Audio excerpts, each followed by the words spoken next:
Pelaku penusukan terhadap sesama tukang parkir terancam penjara seumur hidup. Sebelumnya pada Selasa 25 September, seorang tukang parkir menganiaya rekannya hingga tewas.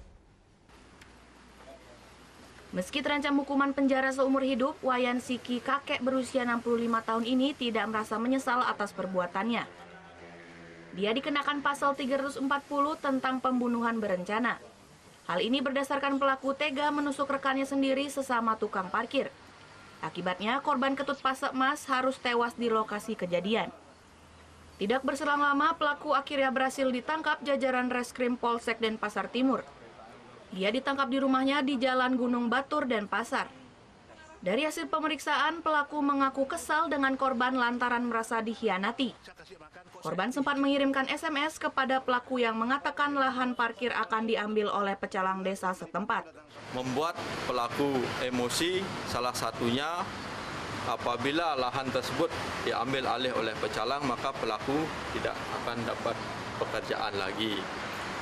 Kemudian hal yang janggal dalam hal ini, pelaku tidak yakin bahwa itu akan diambil oleh pecalang, sehingga timbul rasa emosi ingin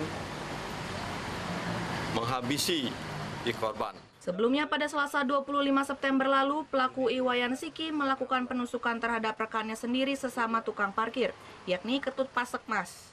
Korban tewas dengan 8 luka tusukan. Peristiwa yang terjadi di halaman parkir sebuah jasa ekspedisi di Jalan Letda Reguk pun berhasil terekam kamera CCTV. Surya Sanjaya melaporkan untuk NET. Oh yang beneran? Iya, oke.